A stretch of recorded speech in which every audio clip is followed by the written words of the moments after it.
Unthinkable rift between sisters-in-law. Kate Middleton made Meghan cry when her dirty plots exposed.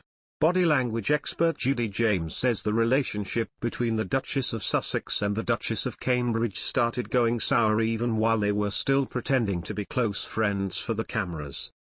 This week, new bombshell claims have emerged from royal author Andrew Morton about the nature of the relationship between Kate Middleton, the Duchess of Cambridge, and her sister-in-law Meghan Markle, the Duchess of Sussex.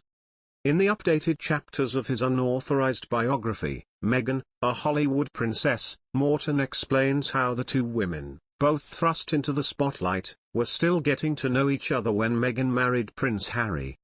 Here, body language expert Judy James takes a look back over Kate and Meghan's most photographed moments together to decode exactly when their friendship started to go sour, and unsurprisingly, how the public focused on them rather than the two royal brothers who were actually feuding.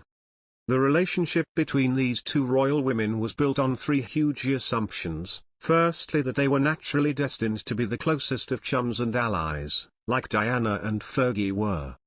Second, that Meghan would enter the royal firm at the same level and state as Diana and Kate, i.e. young, nervous, lacking in experience and in need of support, protection and hands-on coaching.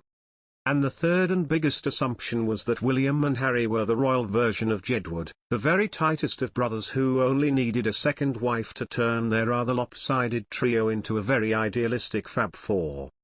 Most of these assumptions were sexist. The phrase "the Merry Wives of Windsor" might have been there waiting to be dusted off for use in some new headlines, but Diana and Fergie were pals before Fergie caught Andrew's eye. Nobody ever expected Prince Philip and Anthony Armstrong-Jones to start dressing alike and skipping about together, or even Beatrice and Eugenie Zedo and Jack. And there was no way on this planet that a super-confident divorced woman close to 40 with a career as a Hollywood actress, who was a very active and passionate speaker and campaigner, was ever going to need much hand-holding for this new role. If she did, she had her husband on hand to fill her in about protocol and traditions. I believe Kate might even have been daunted by her new sister-in-law's confidence, energy and professionalism. And of course Kate, and Meghan, were also thrown into service as a smokescreen for a bigger and more unthinkable rift between the royals' own version of Jedward. The stage appearance to launch the Fab Four was gruesome. Kate and Meghan appeared to have been dressed from the same royal dressing-up box and seated in similar poses to make it look like the launch of a new royal doll for the collection. Meanwhile, the brothers were clearly already locked into some form of conflict. Asked whether there had been disagreements between the couples during the planning of the launch, William's yes was instantaneous and sounded heartfelt. Meghan dropped her head and placed a hand up in a cut-off gesture as though to hide her face, and the chuckles from Kate looked like nervous giggles. Kate was pregnant and sitting back in her chair, so although the idea of not having the energy to bond with Meghan sounds like an odd sick note when most pregnant women continue their careers, let alone their social lives, she clearly can be unwell during her pregnancies.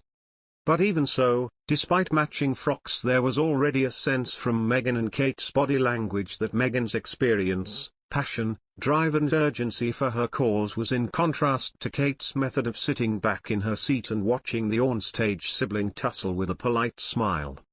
Kate had spent years being marinated in royal rules, procedures and restrictions, so Meghan's sense of purpose for a cause must have hit like a bath bomb. Following rumors of tears during prep for Harry and Meghan's wedding, the two women put in a very Diana and Fergie body language display at the tennis to signal publicly that all was well and suggest they really were the best of pals.